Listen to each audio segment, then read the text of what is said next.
En ese mismo 1908, en el norte de México, en Coahuila, un empresario ranchero llamado Francisco Ignacio Madero recogió las ofensas de diversos grupos y prendió la mecha que incendiaría al país al publicar su libro La sucesión presidencial en 1910. A partir de entonces, nada volvió a ser igual. Curiosamente, Madero inició la lucha para recuperar las libertades públicas con la misma bandera con que Díaz había llegado al poder en 1876. Sufragio efectivo, no reelección. Don Panchito, como le decían de cariño, recorrió el país entero haciendo su campaña antirreeleccionista.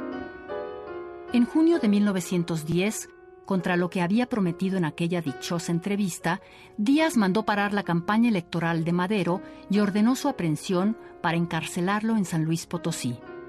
Esto tenía el fin de que nada impidiera su reelección, lo que logró mediante el fraude electoral.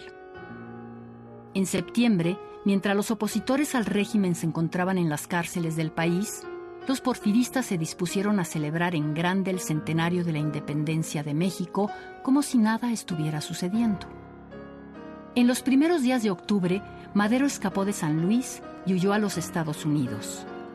Ya sin recurso legal para protestar contra el fraude, Madero decidió seguir el camino de las armas y convocó por medio del Plan de San Luis a iniciar la revuelta el 20 de noviembre.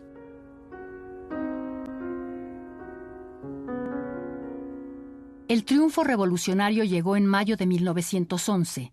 Invadido por los achaques propios de la edad, Díaz recibió las noticias que daban cuenta de que la revolución cundía por todo el país. Agotado, con 80 años de edad, un ejército envejecido y aislado terminó por rendirse. Decidió no pelear y firmar su renuncia el 25 de ese mes. La carta fue realmente emotiva y se publicó en algunos diarios. Por ello, me permito transcribirla.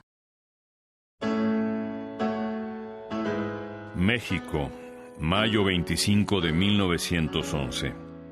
Señores diputados, el pueblo mexicano, ese pueblo que tan generosamente me ha colmado de honores, que me proclamó su caudillo durante la Guerra Internacional, que me secundó patrióticamente en todas las obras emprendidas para robustecer la industria y el comercio de la República, fundar su crédito, rodearle de respeto internacional y darle puesto decoroso ante las naciones amigas.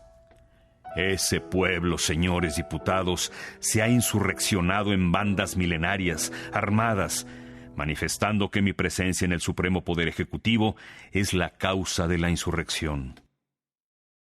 No conozco hecho alguno imputable a mí que motivara ese fenómeno social, pero permitiendo sin conceder que puedo ser culpable inconsciente, esa posibilidad hace de mí la persona menos a propósito para raciocinar y decidir sobre mi propia culpabilidad.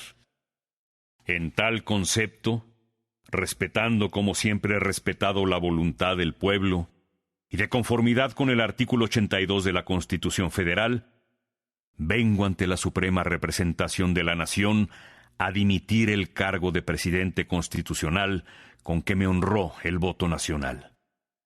Y lo hago con tanta más razón, cuanto que para retenerle sería necesario seguir derramando sangre mexicana, abatiendo el crédito de la nación, derrochando su riqueza, cegando sus fuentes y exponiendo su política a conflictos internacionales.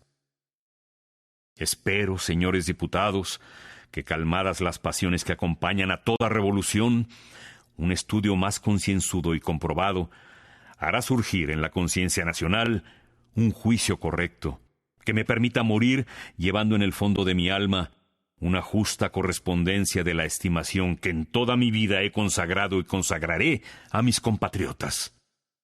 Porfirio Díaz. Aún antes de renunciar, Díaz sabía que esa sería la demanda innegociable del movimiento revolucionario y que eso implicaría el exilio. Por eso planeó una salida acompañada de parientes, sirvientes y una escolta militar protegido por sus viejos aliados europeos. Su castigo fue la mayor condena que un general como él podía recibir. Salieron discretamente el 26 de mayo hacia el puerto de Veracruz, donde abordaron el vapor alemán que los llevaría a Francia, el Ipiranga.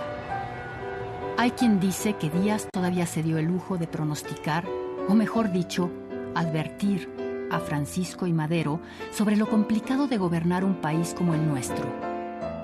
Madero ha soltado al tigre, afirmó, y mi abuela estaría de acuerdo. Habrá que ver si puede controlarlo. Lo que sí sorprendería a mi abuela fue la velocidad con que el régimen de don Porfirio se cayó. Entre noviembre de 1910 y mayo de 1911, se acabó. Creo que, como el propio Díaz, parecía fuerte y estable, pero los agravios generados, sobre todo la desigualdad reflejada en la riqueza de unos cuantos y la miseria de los más, habían sido demasiados como para permitirle mantenerse en el poder.